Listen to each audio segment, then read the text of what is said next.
My name is Chris Lowman. I am an archaeologist. I teach archaeology at the University of California, Irvine. You can tell by my accent, I'm from California.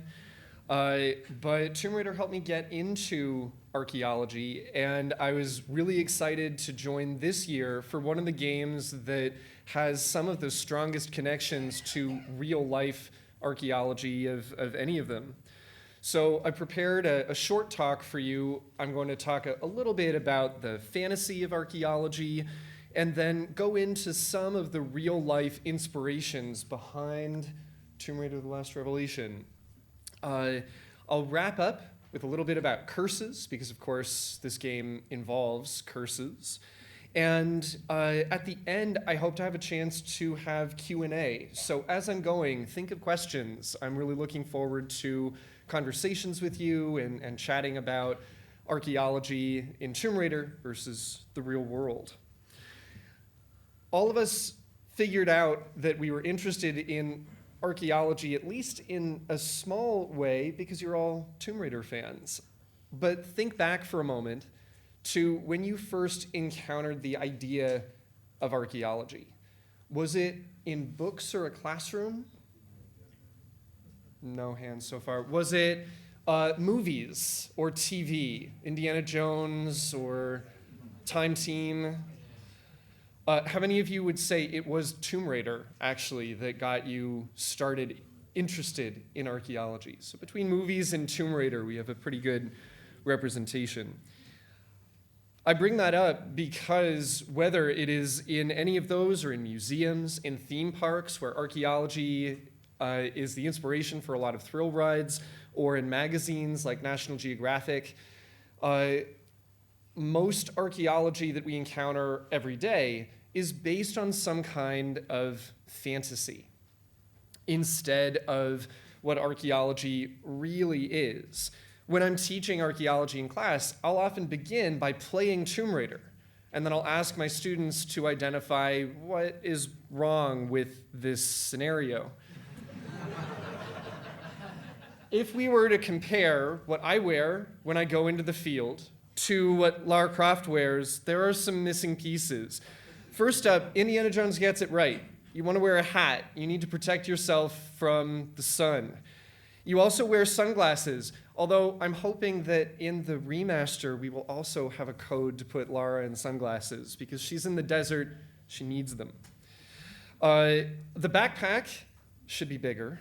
And if you're in the sun or working outside for any length of time, you always want to have sleeves.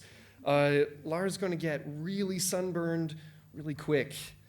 In fact, wearing layers, an outer shirt and an undershirt, is good even if it's hot. You wear something light and UV resistant. You also always carry a trowel, not pistols. Long pants are a good idea, so the later games are a bit better about that. And then, any guesses what these are? Snakes. Yes, actually. So these are gaiters, but they're reinforced to protect from snakes. So whether it's the beginning of Tomb Raider 1 or Last Revelation, or you're playing Tomb Raider 3, you could just avoid all the problems with snakes and cobras if you had a little bit more protection. Yeah? Going to save you from a T-Rex? If I'm facing off a T-Rex in real life, I'm not sure that pistols are going to do that much either. I think camouflage might help, maybe.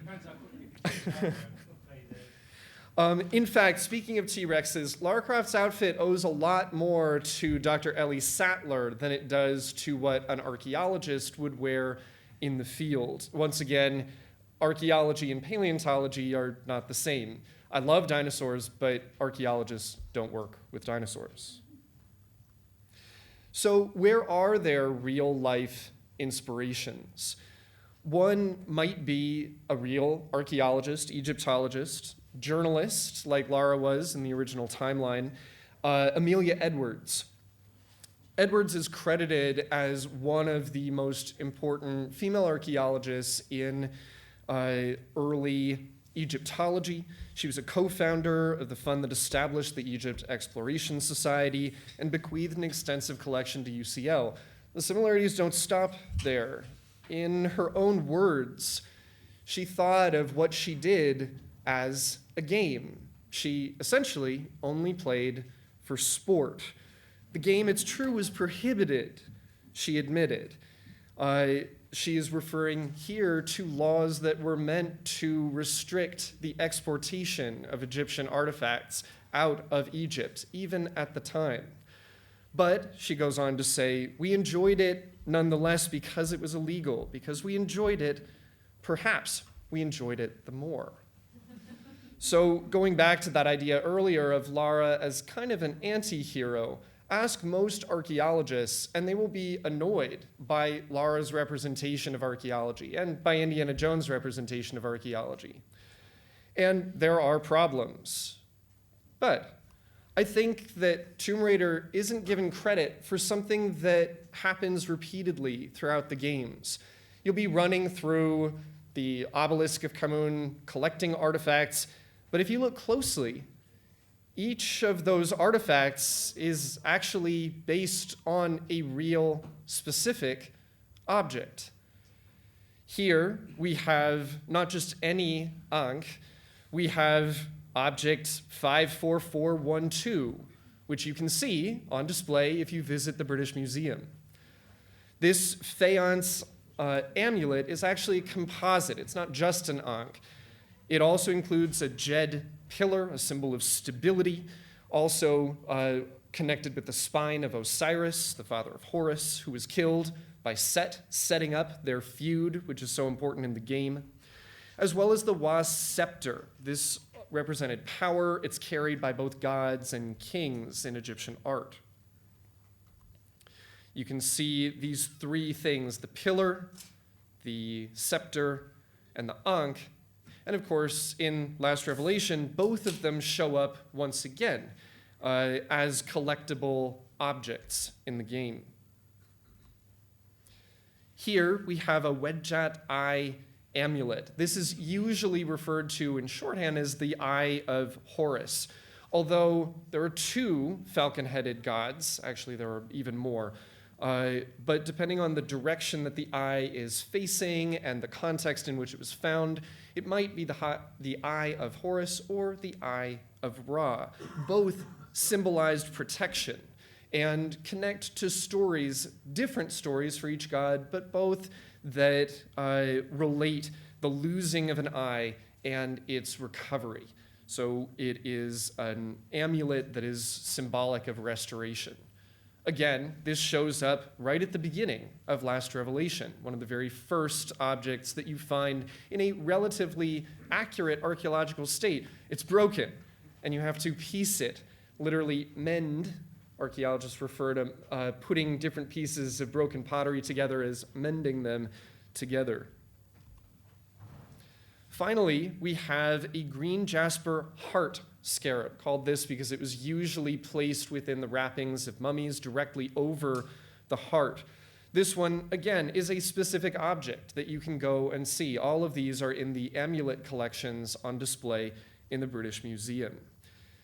Usually, these would be inscribed on the bottom with inscriptions from the Book of the Dead, helping a person to travel through the underworld. So in this way, the scarabs found in Last Revelation are a little more accurate. You can see lines from the Book of the Dead written on their base. By the way, so far, I have no idea what the Seal of Anubis is. I spent quite a bit of time looking for it in the British Museum galleries and on the collection website. So a challenge to everybody, find the Seal of Anubis, because otherwise we can't open the obelisk of Khamun. Other objects throughout the game also relate to real-life archaeology. This is a golden serpent in the game. A different object is given the Latinized name Uraeus. It will appear in the game with a V. But this actually represents a different goddess, Wadjet, who is symbolic of royalty. Usually you'll see coiled cobras on the foreheads of kings. Next time you look at the burial mask of Tutankhamun, you'll notice that there is a vulture and a cobra. Both are related to symbols of royalty. In fact, Wadjet is important in the Osiris, Isis, Set, and Horus story. Wadjet was the nurse to an infant Horus and helped to protect him from Set when he was young, before they could battle. So finding this as one of the keys to open the burial chamber makes mythological sense. There's something else I want to point out here, too, that also relates to Last Revelation specifically. This Wadjet, in particular, appears on a bust of Thutmose IV, one of the kings of Egypt who lived just a little earlier than Tutankhamun. Thutmose was not set to inherit the throne, but he came up with a brilliant PR strategy. He came back to court and announced that he had had a dream, not the night before, but in the midday sun, while resting under the shadow of a colossal head on the Giza Plateau. That head spoke to him and promised him the kingship of Egypt on condition that the head be unburied, dug out, because there was more statue to be found underneath it. Any guesses what this was? Yeah, this is just the head of the Sphinx.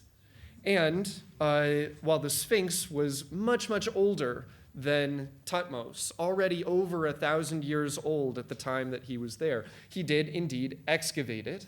And this is sometimes cited as the first excavation, the first archaeological venture that we have a record of in history. Now, of course, the Sphinx doesn't look like this when we encounter it in the game. Things are getting a bit more dire, but we see the dream stela on which this story is recorded, and we get a slightly different translation of what it says when Lara undertakes the only act of excavation that I can think of in any of the games that I've played. If you can think of another one where she actually digs as an archaeologist, let me know. But she does it wrong.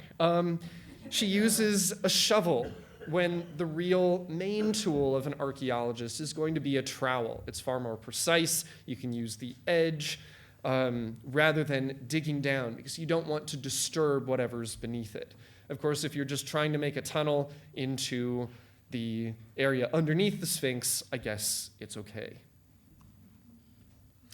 Other examples of real-life archaeological inspirations appear throughout the game. I originally had something like a 60-slide version of this talk where I got really excited finding all of the original inspirations for so many of the objects and textures. And if you want to see more, come talk to me. But I have an abbreviated version for you today. Here in the title level, or if you get a chance, play the Times exclusive level and you'll get a closer look at these textures. You can see that some of the textures that appear in the same rooms actually come from the same place. This is from the tomb of Merneptah, one of the King's Valley tombs. When she's going through KV5, she's actually passing by the 5th numbered tomb in the Valley of the Kings, in King's Valley. Merneptah is shown here wearing an elaborate hem-hem crown. Hem-hem was a sound of joy, a shout, so it's something that would have been associated with special occasions. And he is conversing not with Horus this time, but with the falcon-headed Ra. And we can tell that because Wadjet, that cobra, is there circling what's called the sun disk. Although if you look closely, the sun's actually a sphere. It bulges out from the wall. But there are some things that are a little bit off. If you look really closely at the textures and the original, you'll see that some of the colors are different, some of the shapes are different. So why is that? Is it just artistic license? No. In fact, this doesn't come from the original. It comes from an old illustration of the original. So sometimes the trail to follow for finding the original textures involves not just looking at the archaeology, but also the history and the art that went into the books and other sources that were used to make the game. This you can find today in the collections of the Ashmolean in Oxford. Similarly, if you look up at the ceiling in Cleopatra's palaces, you'll see one of the most famous Egyptian artifacts ever. But you might not know it because we only get to see a quarter of it. This is a zodiac. In fact, it's one of the first appearances of Taurus and a few other zodiacal figures ever in art. It's been called the only complete map that we have of an ancient rendition of the sky. It really was used as a ceiling decoration in a shrine to Osiris, and the remnants show that it was painted blue and that all the figures had different colors on them in ancient times. But when it was first reimagined, illustrated by Vivant Denon in the early 1800s, they could tell that there was blue paint, but they didn't have the technology to tell what colors the figures were. So he recolored it white. What we see here is Vivant Denon's version of a quarter of the zodiac that's then been textured repeatedly into the ceiling. There are a few other places where art has inspired the illustrations in the game. I couldn't find an exact match for this Egyptian vulture, which is actually the goddess Nekbet, represents Upper Egypt. Remember, the cobra and the vulture go together, representing different sides of royalty. If you look closely, though, in the texture, this vulture, like this one from the Temple of Hatshepsut, is holding a symbol representing eternity. This particular one was painted by a man named Vernet Carter. That name should ring a bell. Have any of you heard of the name Carter in the context of archaeology before? Howard Carter. Howard Carter started out as an artist too, taking after his older brother, Vernet. So Tutankhamun's tomb is probably one of the greatest inspirations, not only for the textures and objects in the Last Revelation, but also for all kinds of media representations of ancient Egypt and of archaeology. Tutankhamun died at only age 19, but when his tomb was discovered in 1922 by Howard Carter, it's one of the only untouched tombs ever to be found in Egypt. So it gives us a tremendous insight into what life was like and what death was like in the past. Some of the objects in the title and the Times exclusive level come from specific objects found in Tutankhamun's tomb. The Anubis shrine appears prominently, as well as the shrine that held canopic jars, circled by 4 Egyptian goddesses. Actually, if you look closely at this photo of the Anubis shrine in situ, you'll see that it was originally wrapped. It was wrapped in a shirt with the name of one of Tutankhamun's siblings written on it. Often, what we get in ancient Egyptian artifacts is just a portion of what existed. Usually the organic part doesn't survive. When we look at Egyptian statues of cats and the inspiration for levels like Shadow of the Cat, then we're actually looking at a figure that was probably painted. When we see painted cats on walls and in ceramics, they're usually tabbies. Modern Sphinx cats are actually the product of breeding in the 1960s in the US. They have nothing to do with ancient Egypt. Tutankhamun and Amarna period art appears elsewhere throughout the games. This is a representation of Tutankhamun and Ankhesenamun, or possibly some of their siblings, possibly Tutankhamun's father Akhenaten and Nefertiti. It gets a little hard to tell, partly because they tended to marry each other. But you can see this today in the Neues Museum, in the Egyptian part of the Museum Island in Berlin. Tutankhamun's tomb gives us one other major inspiration for the events of the last revelation, and that is the idea that disturbing the wrong thing in a tomb can lead to a curse. How many of you have heard that Tutankhamun's tomb was cursed? Everybody. However, it was a modern media myth, mostly. So, what actually happened? As we can see here in the New York Times from 1922, Carter's canary was killed by a cobra on the day the tomb was opened. Lord Carnarvon, the financier, died shortly after, although he was chronically ill, so whether that was the curse or not is up for debate. Also, the curse was blamed for the deaths of many people involved in the excavation. A decade, 2 decades, up to 4 decades later, the curse was still blamed. So it wasn't a very good curse if it was one.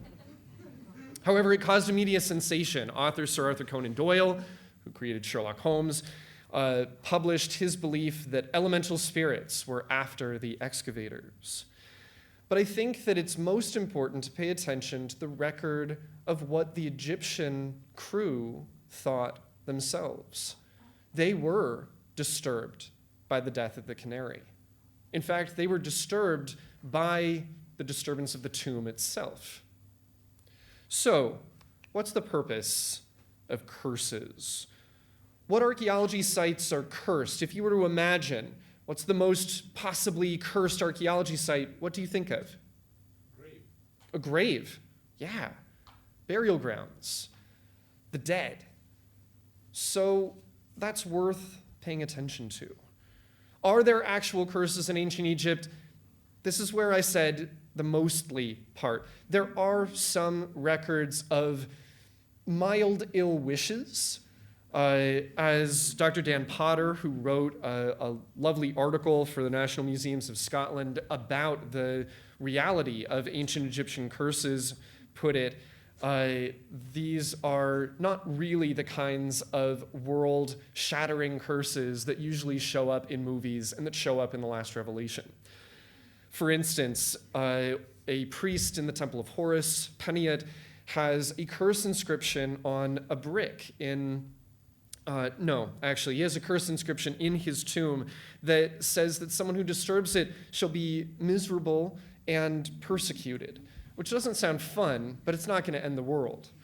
This tomb warning brick says that the great lords of the West will reproach him very, very, very, very, very, very, very, very, very much.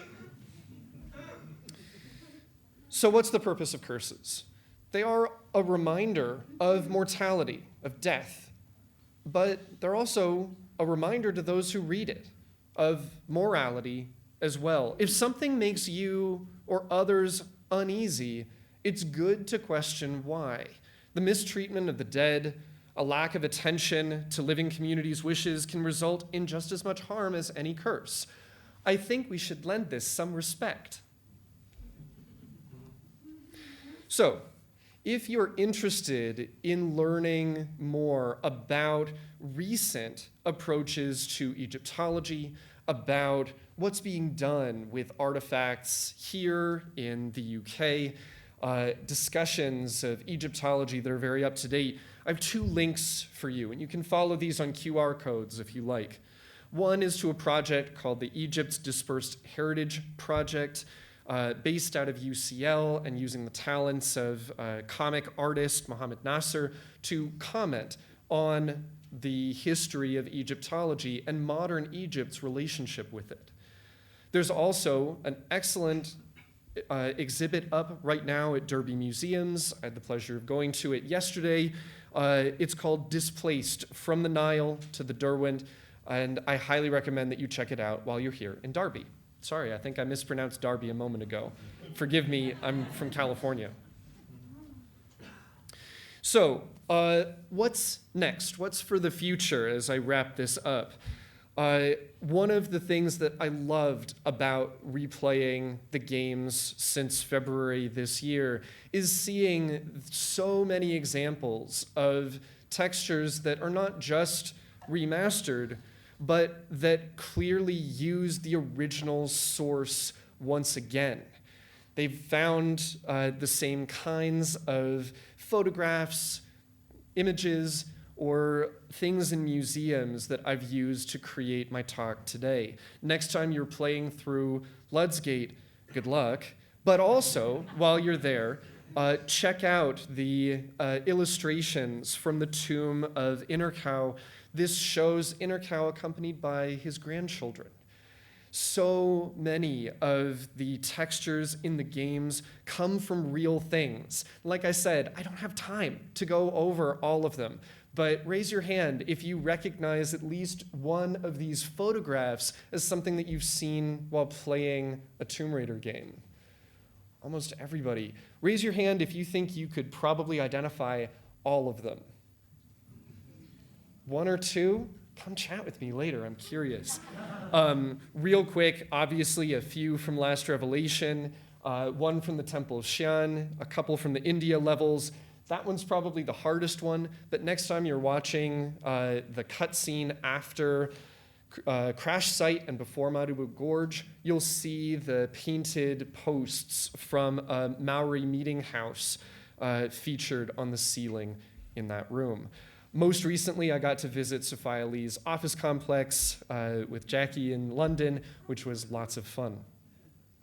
So what do I hope for the future, in addition to being so excited about the remasters that are coming out next year?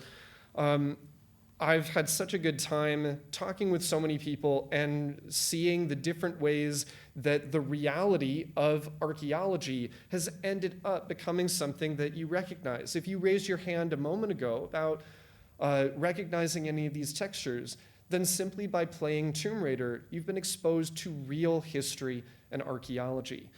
We haven't just watched the same movie, we've run around almost within the same.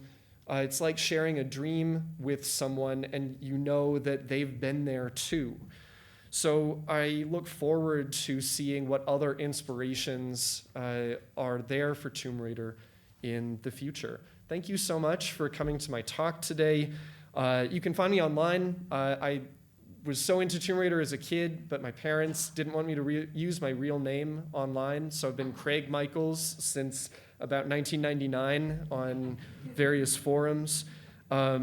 Shoot me an email at UCI, and I'd love to take your questions. But thank you so much for joining today.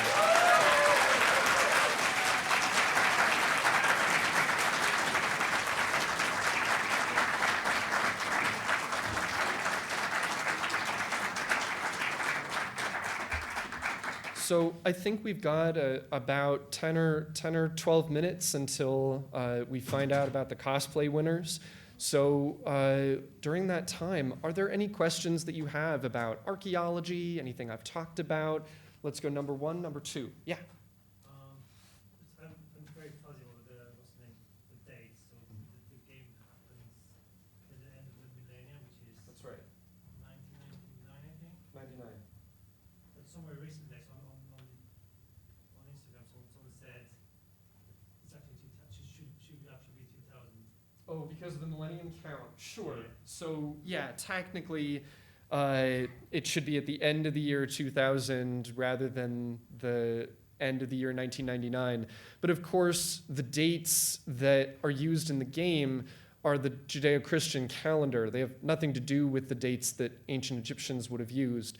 So we can say perhaps the turn of a distant millennium acknowledged not only that it was not the calendar or time system that ancient Egyptians used, but also that it was the commonly practiced turn of the millennium from 99 to 2000. It's a commercial. Yeah. Yeah. Cool. Thank you. Yeah. Another question. Yes. I was going to ask, is there anything that you see in the games that you think that's not remotely accurate at all? But I think that's already one example. Yeah. So I often have students come in on the first day of class and say, when are we going to talk about dinosaurs? And the thing is, I love dinosaurs. I try to keep up with paleontology. We just visited the Natural History Museum in Oxford, and I spent a lot of time looking at the dinosaurs there. But archaeologists don't work with dinosaurs. In fact, because dinosaurs are preserved as fossils or trace fossils, you need a background in geology in order to deal with them. They're not just bones. They're mineralized deposits where bones once were. So the disciplines are so different. There's really not a lot of crossover other than you excavate and you learn about the past. So I think that in the games, when Lara encounters dinosaurs, I have a great time. She is a one-woman extinction event for those dinosaurs, which is too bad, but she isn't really doing a good job representing archaeology there. I do a talk on the 7 myths of archaeology, and myth number 1 is working alone.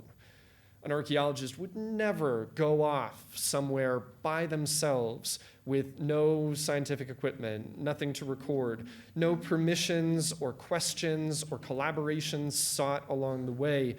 That's not good scientific practice. So all of those things are wrong. I and many other archaeologists, as I said earlier, can go on about all the things that the games get wrong. But I think that it's fascinating to see what they get right, because I think that people don't give the games in particular enough credit for just how much real life inspiration they have. Yeah.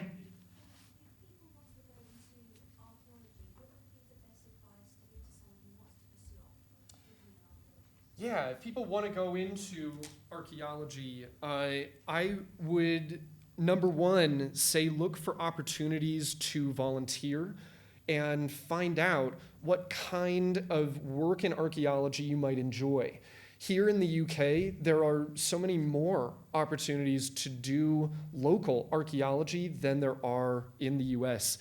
I have worked here in the UK before. I worked at a site called Binchester, a Roman fort up near Durham, as well as at Hungate, one over from Coppergate, where Jorvik is in York.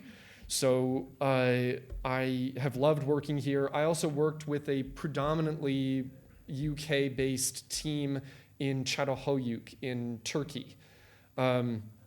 And then I've worked in the Caribbean a bit and Hawaii, volunteering on other people's projects. Most of my projects take place in California. But one of the things that I remember about all of the projects that I did here in England was how many people were involved who were locals, whether they were students or retired or in between jobs or just had time to participate. You can get involved, and that can be a good first step. Talking to archaeologists whose work you've read or who you've heard of, reaching out to them, we're happy to chat.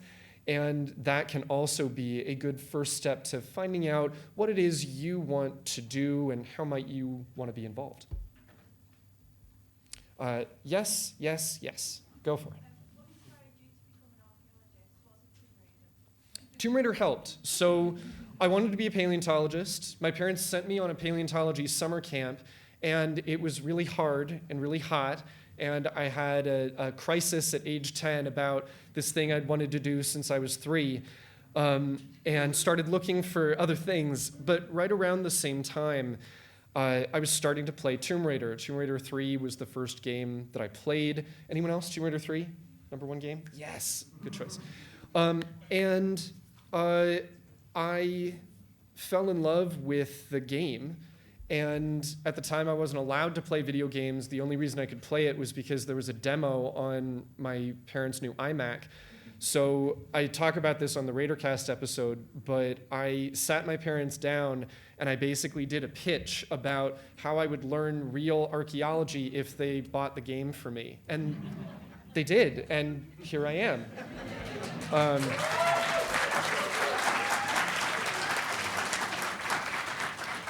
So that was part of it, but part of it was also a fascination with history and the human past, and realizing, oh, I could dig that up too. Yes. Go for it. If there was any MacGuffin or mythos you would like Lara to go after next, what would it be? Great question. Actually, I haven't thought about that in the context of the main games. I also do custom level building.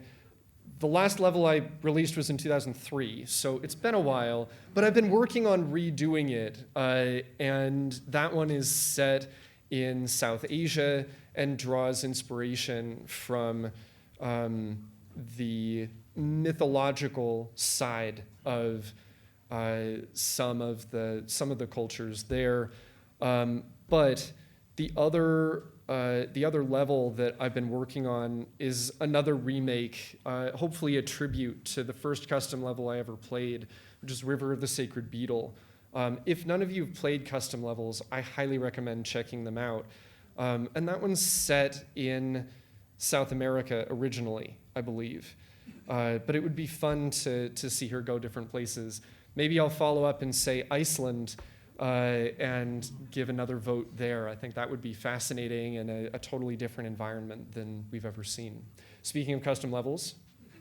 Well, to tag on to that question, it's like, does your knowledge of knowing all these things that you do help inform you or limit you from building something that you really want to do in custom levels? Yeah, I think it helps inform me in that I choose the textures that I make carefully. And I think about the ways that in Last Revelation you see those threads of mythology getting braided together. Things as simple as the golden serpent being the key to the tomb makes sense in a mythological context. And so I bear that in mind. At the same time, I think that I'm aware my students have asked about the levels and might play them. And so I think about how archaeology is represented and how I talk about Lara, not as a role model for what you go out and do, but the games as inspiration, Lara as a fun anti-hero character. And yeah. Is there an ancient civilization that needs, or like you would like to see more representation of, like Egypt and Rome? Great. You mean in the Media. in general? Yeah. So I'm going to expand on the question a bit. Is there something that I want to see more representation of? Yes, but I love to see more representation of people today who have connections to cultures that go back hundreds and thousands of years. And so my true answer is that I'd love to see more representations of wider points of view, of more people brought to the table and sharing things. Quite a bit of the work that I did in California was on a Chinese-American site from the 1800s, pretty recent. Most of the archaeology I do is historical archaeology within the past 500 years. But one of the amazing things about working there was, despite it being an abandoned site, the structure was no longer there were artifacts in the ground, there were people who could come to the site, walk around, and point out things that they recognized as the kind of thing that their grandparents would have had, or start telling me stories about their great-grandparents prompted by the things that were found at the site. And I think that that combination of archaeology and oral history and sharing stories together is something that I'd love to see even more of in the future. I want to be conscious of time. I think we've got time for 2 more. So yes, and then yes. Yeah. I don't know if you've ever heard of Art of Angel of Darkness on Tumblr. I have, yes. Some really fast. This is what it reminds me of. Mm-hmm. Fascinating, fine-tooth comb analysis of all the art in archaeology and Angel of Darkness. Yeah, I've loved that. And I think with Angel of Darkness's development over time, it's so clear how much thought and background was poured into the story. So I have checked that out and really enjoyed looking through it. And last, yeah. What game nailed it the most in what it was trying to represent? What game nailed it the most?